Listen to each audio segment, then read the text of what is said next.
देश के अन्य भागों के साथ अंडमान निकोबार द्वीप समूह में भी सितंबर के महीने को पोषण माह के रूप में मनाया जा रहा है। प्रधानमंत्री नरेंद्र मोदी ने भी पिछले अपने मन की बात कार्यक्रम में पोषण माह का जिक्र करते हुए बच्चों तक पौष्टिक आहार पहुंचाने, कुपोषण को दूर करने और एक स्वस्थ जीवन शैली अपनाने की अपील की थी। अंडमान निकोबार द्वीप समूह में भी पोषण माह मनाया जा रहा है और पोषण माह के दौरान कई सारी गतिविधियां भी आयोजित की जा रही हैं। लोगों में जागरूकता उत्पन्न की जा रही है, कुपोषण से बचने के लिए प्रयास किए जा रहे हैं। आमने सामने के इस कार्यक्रम में आज हम पोषण माह पर ही बात करेंगे और बातचीत करने के लिए आज हमारे बीच है समाज कल्याण विभाग की इंटीग्रेटेड चाइल्ड डेवलपमेंट स्कीम की सुपरवाइजर मोनालिसा विश्वास और कमलेश कुमारी। आप दोनों का हमारे स्टूडियो में स्वागत है। सबसे पहले मोनालिसा जी, मैं आपसे जानना चाहूँगा कि पोषण माह क्यों मनाया जाता है? हर साल सितंबर के महीने में पूरे देश में राष्ट्रीय पोषण माह मनाया जाता है। इसका मुख्य उद्देश्य ये है कि लोगों के बीच पोषण के महत्व को जागरूकता बढ़ाना और बच्चे एवं गर्भवती महिला सरकार के द्वारा चलाए जा रहे जो स्कीम्स है, जो उपलब्ध करा रहे हैं, वो सारा संपूर्ण पोषण उन तक पहुंचना, पोषण की जानकारी उन तक पहुंचना। हर साल सितंबर के महीने में ही ये मनाया जाता है और ये हम पूरे महीने मनाते हैं। इस साल का थीम ये है महिला और स्वस्थ, बच्चा और शिक्षा, जिसमें पोषण भी पढ़ाई भी, लैंगिक संवेदनशीलता, जेंडर सेंसिटिविटी एवं जल भंडारण, संरक्षण तथा प्रबंधन, आदिवासी क्षेत्रों में महिलाओं और बच्चों के लिए पारंपरिक भोजन, ये जो है इस साल का थीम है, जो कि हम विभिन्न डिपार्टमेंट्स की सहयोग से, जैसे health department, education department, APWD, RD, NLSG, social welfare, tribal welfare, सब मिलकर ही इस कार्यक्रम को हम सफल बनाएंगे और पूरे महीने विभिन्न गतिविधियां इस कार्यक्रम के अंतर्गत होंगी, जो कि विभिन्न डिपार्टमेंट्स जो है अपने स्तर पर करेंगे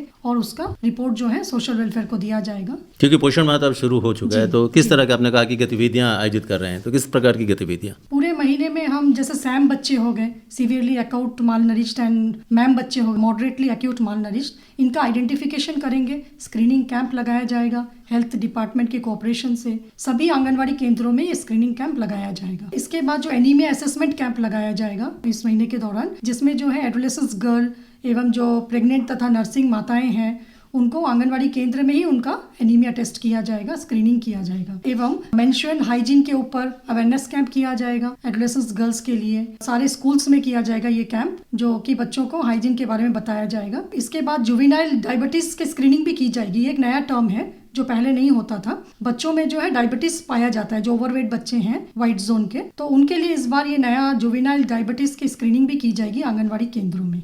चलिए, आपने तो बहुत अच्छी बात बताई कि जच्चा बच्चा को स्वस्थ रहे, तो इसके लिए काफ़ी कुछ जो है प्रयास हो रहा है। कमलेश जी, अंडमान निकोबार की अगर हम बात करें, यहाँ की भौगोलिक स्थिति की हम बात करें, दूर दराज के आइलैंड है, कटे हुए आइलैंड है, जहाँ पर पहुँचना भी मुश्किल होता है, डिंगी के सहारे जाना पड़ता है। तो ऐसे में उन जो दूर दराज के क्षेत्र है, उन क्षेत्रों में रहने वाले जो बच्चे हैं, माताएं हैं, वहाँ तक पहुँचने के लिए किस तरह का प्रयास हो रहा है? इसके लिए हमारे सारे जगह जहाँ पर भी आइलैंड है, हर जगह सुपरवाइजर हम लोग नियुक्त किया हुआ है और वर्कर, आंगनवाड़ी सहायिका सब रहते हैं और मेडिकल डिपार्टमेंट पर भी रहता है। तो हम वहाँ मुख्य सुपरवाइजर है जो हर आंगनवाड़ी सेंटर जाएंगे और इसके बारे में जो वहाँ के लोगों को, महिलाओं को विशेषकर हम लोग छोटे छोटे कैंप लगाते हैं, तो उनमें इन सारी चीजों की जानकारी देते हैं। ऐसा कोई जगह नहीं है जहाँ की हमारे सुपरवाइजर नियुक्त नहीं है, यहाँ तक कि कमल बेग सब जगह पर है। तो ऐसा नहीं है कि कहीं कोई आइलैंड ऐसा छोटा है कि जहाँ लोगों को इसके बारे में जानकारी नहीं है। हम उन्हें भी ट्रेनिंग देते हैं इन सब चीजों के लिए, तो वो भी जागरूक रहती हैं। तो जब ये पोषण माह मनाया जाता है तो सभी को पता है ये सितंबर महीना में पोषण माह मनाया जा रहा, तो हमारी वर्कर्स बराबर हर सेंटर में कार्य करती है। अब इसके लिए कल फर्स्ट में हम लोग कल एक न्यूट्रिशन से संबंधित एक रैली भी निकाला गया हमारे आंगनबाड़ी वर्कर्स को लेके। हम ICDS के जितने स्टाफ मिलके हमने बालिका निकेतन को एक रैली करी। इसके अलावा भी हर कार्यक्रम हर दिन हम करते आए हैं, तो कोई आइलैंड भी छूटा नहीं है जहाँ की मतलब वहाँ के लोगों को इसके बारे में जानकर। हमारा मुख्य उद्देश्य महिलाओं को जागृत करना,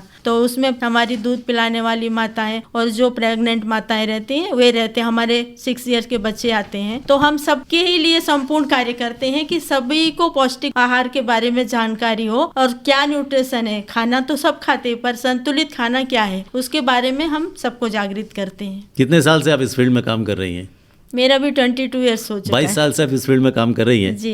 आपका काफ़ी अच्छा अनुभव है। आपने 22 साल के दौरान अंडमान निकोबार की हम बात करें तो उस पर आपने क्या चेंजेस पाया पहले की तुलना में अब? पहले की तुलना में बहुत चेंजेस तो हो चुका है। जब मैं शुरू तब तो इतना हम लोग को सुपरवाइजर को खुद जानकारी नहीं थी कि क्या करना है, लेकिन जैसे धीरे धीरे के किसकी आती जाती है तो उसके द्वारा हम भी जागरूक होते और वही जानकारी हम दूसरा, अभी तो बहुत सारी जानकारियां हैं जो हम देते हैं, क्योंकि पहले इस तरह कुछ नहीं था। यानी कि कोई मदरसा ऐसी नहीं है जो जागरूक नहीं है, सभी को जागरूकता है कि हाँ मेरे बच्चे के लिए क्या है, आंगनवाड़ी में क्या दिया जाता है, नहीं है, सभी को मालूम है कि एक आंगनवाड़ी मुख्य केंद्र रहता है। एक अगर गाँव को कुछ भी करना हो, कुछ भी चीज के लिए जरूरत है तो सबसे पहले आंगनवाड़ी वर्कर को पकड़ते हैं, क्योंकि सबसे नीचे लेवल में वही कार्य करते हैं और सारे गाँव का सारा सर्वे जो भी चीज है कहाँ क्या है सब कुछ सारा डिपार्टमेंट उन्हें ही इस्तेमाल करता है। अभी ऐसा कोरोना के समय भी उन्हीं को इस्तेमाल किया गया, सब सर्वे उन्हीं को करना पड़ता, मतलब कि सारा काम हमारे डिपार्टमेंट के द्वारा हर जगह हर क्षेत्र में होता है।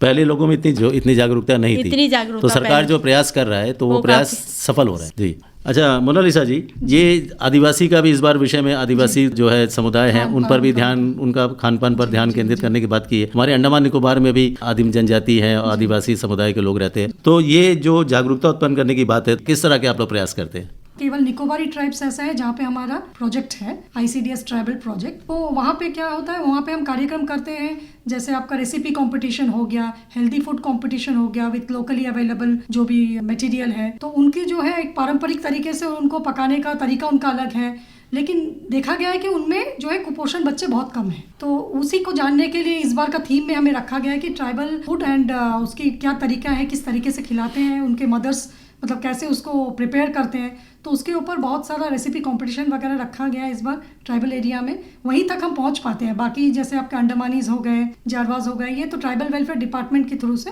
उनकी मदद लेकर जो भी कार्यक्रम करना होता है वो ही करते हैं। चलिए ठीक है, लेकिन आपने ये भी बताया कि ये ट्राइबल जो आपने निकोबार की बात की है, कार निकोबार की, कुपोषित कम है बच्चे। जी, बच्चे हेल्दी हैं वहाँ के बच्चे जी, तो उनका जो लोकली जो अवेलेबल फूड है मे बी उनके कारण से वो बच्चे हेल्दी हैं, तो इस वजह से इस बार जोर दिया गया है थीम में कि ट्राइबल खान पान को बढ़ावा दिया जाए, उनकी पारंपरिक क्या तरीका है उनको हमें भी लर्न करना चाहिए, तो वो भी एक थीम रखा गया है इस बार के प्रोग्राम। तो मतलब ये सर्वे किया गया है और सर्वे के बाद ये निष्कर्ष निकाला गया था, क्योंकि नेचुरली जब बच्चे हेल्दी है तो क्या कारण है, बाकी बच्चे हेल्दी नहीं है अगर कंपेयर करें, तो इस वजह से इसको अभी ध्यान केंद्रित किया जा रहा है इस बार। और एक जो नया बताया बडी में मतलब बनाना है सेंटर में बडी पेयर, इसमें क्या होता है जैसे जो कुपोषित बच्चे होते हैं उनके पेरेंट्स जो है पेयर बनेंगे जो मोस्ट हेल्दी बच्चे हैं आंगनवाड़ी सेंटर की। तो इसमें क्या होगा, ये पहले नहीं था, अभी मतलब नया ये लॉ मतलब हुआ है ये थीम। इसमें क्या होगा तो वो दोनों पेरेंट्स को हम एक ग्रुपिंग कर देंगे, बना देंगे, आपस में मिला देंगे, तो वो अपने बच्चे की कैसे देखभाल करती है,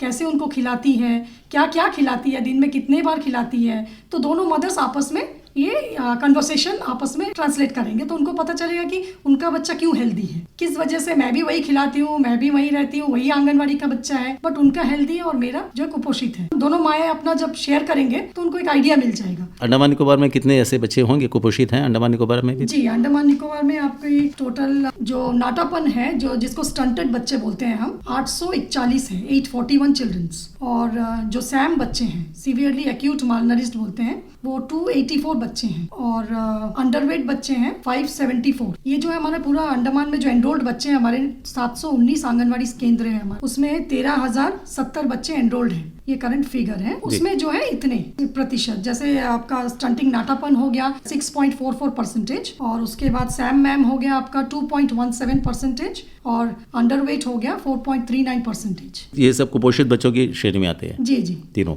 इनको मिलाकर। तो मतलब ये जो आंगनवाड़ी केंद्रों के ही बच्चों की हम बात कर रहे हैं, इनका ये सर्वे किया गया था। इसके अलावा भी जो आंगनवाड़ी केंद्रों पे नहीं जाते हैं, जो ऐसे भी तो बच्चे हैं जो आंगनवाड़ी छोड़, उनका सर्वे हम करते हैं, लेकिन ये जो है हमारा एनरोल्ड बच्चा है, इनका हर महीने जो है ग्रोथ मॉनिटरिंग होता है, हर एक आंगनवाड़ी सेंटर में इनका ग्रोथ मॉनिटरिंग होता है, वेट हाइट लिया जाता है। तो अभी आपने बताया, तो हम दोनों से ही जानना चाहूंगा कि जैसे आपने बताया कुपोषित बच्चे के माता पिता और जो एक स्वस्थ बच्चे के माता पिता, उन लोग साथ रहकर वो बताएंगे एक दूसरे के साथ अपने जो है अनुभव और अपने खान पान के शेयर करेंगे। तो अंडमान निकोबार में किस तरह का ये कर रहे हैं? इनका अभी शुरू हो चुका है, अब 1 तारीख से तो हमारा प्रोग्राम चालू हो गया है, शुरू हो गया है। अब इसी बीच में हमें पेयर बडिंग भी करना है, उसके लिए भी डेट फिक्स है, एक दिन हम करते जाएंगे। तो ये पेयर बडिंग का काम हो चुका है? नहीं, ये अभी शुरू करेंगे, ये मंथ में शुरू करेंगे, तो अभी शुरू हुआ जी। इसका पहले तो ये नहीं था, तो अभी शुरुआत है, तो अभी हम शेड्यूल बनाए हैं 30 तक तो हमें करना है, तो उसके बीच में इसको भी। पोषण माह में इस बार मिलेट्स के ऊपर बहुत जोर दिया गया है। हम पहले से ही SNP में तो बहुत सारे आइटम्स देते हैं, आपके कार्बोहाइड्रेट हो गए, प्रोटीन हो गए, जो भी आइटम्स हम देते हैं उसमें एक बैलेंस रहता है। पर इस बार का जो पोषण माह है इसमें बोला गया है कि मिलेट्स पे हम ज्यादा जोर दिया जाए। तो जो भी कुकिंग कंपटीशन, जो भी रेसिपी कंपटीशन हम रखेंगे उस पे यही बोला गया है कि मिलेट रिच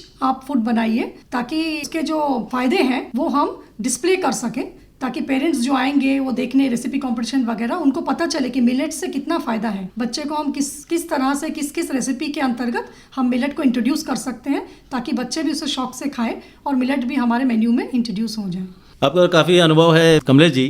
अब ये जो आधुनिक युग है, हम बच्चों को स्वस्थ रखने की बात करते हैं, भाग दौड़ वाली ज़िंदगी हो गई है, हम अंडमान निकोबार की ही बात कर रहे हैं, हर कोई कुछ ना कुछ रोजगार से जुड़ा हुआ है। तो ऐसे में जो नवजात शिशु होते हैं, और एक नया प्रचलन भी है कि वो जो आधुनिक समाज है, माता जो है वो स्तनपान कराने से कतराती है। और स्तनपान क्यों ज़रूरी है बच्चों के लिए, और जो माताएं नहीं करा पाती उनके लिए आप क्या कहना चाहेंगी?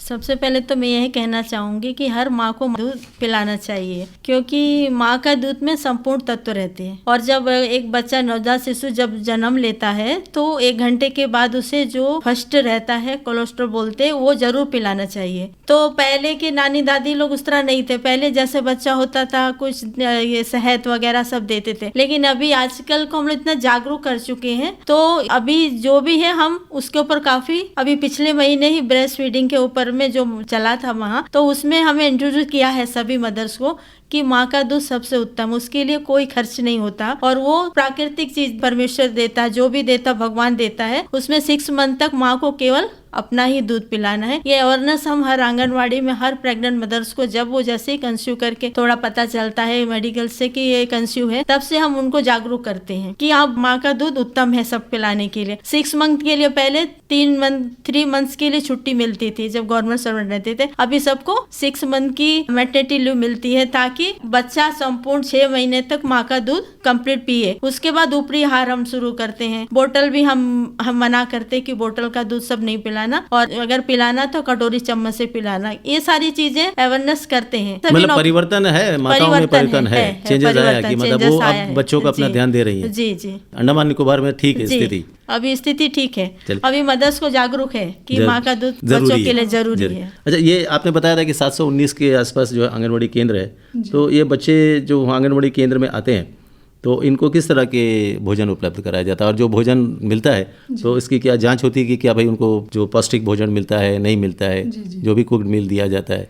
जी, इनको तो सुबह जो है मॉर्निंग स्नैक्स दिया जाता है, उसके बाद आफ्टरनून में मील्स दिया जाता है। इन एडिशन इनको हम मिल्क भी प्रोवाइड करते हैं। एक बच्चे का 200 ml होता है पर डे, तो उनको मिल्क दिया जाता है। देन मॉर्निंग आहार में आपका ग्राउंडनट हो गया, मूंग घोल हो गया, एग हो गया, प्रोवाइड करते हैं। फिर आफ्टरनून मील्स में khichdi, rajma rice and kheer provide करते हैं आफ्टरनून मील्स में। तो ये 3 जो है हम आंगनबाड़ी में ही प्रोवाइड करते हैं उनको। और इस बार बाजरे की रोटी भी दिया जाएगा? हाँ, अगर इंट्रोड्यूस हो जाए तो ज़रूर दिया जाएगा। तो ये जो चेकिंग होता है इसका खाने जो बच्चों को दिया जाता है, क्योंकि ये तो जेम पोर्टल के माध्यम से ही सब होता होगा? टाइम टू टाइम इसका सैंपल्स भेजते हैं हम लोग। सैंपल्स जो है मेनलैंड से टेस्ट होकर आता है कि जो हम दे रहे हैं, रॉ मटेरियल हम भेजते हैं, रॉ जो आइटम्स हैं, तो उनका बराबर टेस्टिंग होकर आता है। हर एक आंगनबाड़ी में स्टोरिंग कंटेनर वगैरह है, तो वो बराबर उसको साफ करके, धो के, सुखा के, जो हमारी हेल्पर है, आंगनबाड़ी हेल्पर है, वो पकाती है। अच्छा, वहीं पर भोजन पकता है। हॉट मिल से उनको सेंटर में बिठा कर ही खिलाया जाता है। सप्लायर जो है आंगनबाड़ी सेंटर तक पहुंचा देता है सामान। जी जी। चलिए, मतलब इस पर भी निगरानी जांच होती है कि मतलब पूरी व्यवस्था, बराबर निगरानी होती है। जी। और इसके अलावा जो पोषण माह में और किस तरह के काम आप लोग करने जा रहे हैं, कुछ नयापन लाने के लिए? इस बार जो है पोषण पंचायत में ज्यादा जोर दिया जा रहा है, ताकि पंचायत लेवल से ही अगर शुरू हो जाए कि कुपोषण क्या है, उनको अगर पता चल जाए कि बच्चे, उनके ग्राम पंचायत में कितने बच्चे कुपोषित हैं, कितने बच्चे स्वस्थ हैं, तो क्या होगा, उनको भी एक मतलब जागरूक होगा कि मेरे पंचायत से कुपोषण को हटाना है। तो हर एक पीआरआई मेंबर्स को इन्वॉल्व करके जो भी कार्यक्रम होगा विलेज लेवल्स में ज्यादा किया जाएगा। उनके ग्राम में बताया जाएगा कि उनके गांव में जितने भी आंगनवाड़ी सेंटर्स है उसमें कितने बच्चे कुपोषित हैं। उन बच्चों के नाम उनको शेयर किया जाएगा, ताकि पंचायत लेवल में भी उनका देखभाल हो पाए, और सारे पीआरआईज को इन्वॉल्व किया जाए। जितने भी ग्राम पंचायत है अंडमान निकोबार में, सबको इन्वॉल्व करके ही पोषण माह किया जाएगा। सबके सहयोग से जो है जी, बड़े पैमाने पर जो है पोषण माह मनाया जाएगा। पीआरआई जब इन्वॉल्व हो जाएगा, क्योंकि वो अपने एरिया के बारे में ज़्यादा जानते हैं, तो लोगों तक उनका पहुंच भी रहता है, ताकि हम एक स्वस्थ समाज का निर्माण कर सके। तो मोनालिसा जी और कमलेश जी, आज आप हमारे कार्यक्रम में, और आपने जो है पोषण माह के बारे में आपने जानकारी दी। आप दोनों हमारे कार्यक्रम में आए, इसके लिए आप दोनों को बहुत बहुत धन्यवाद।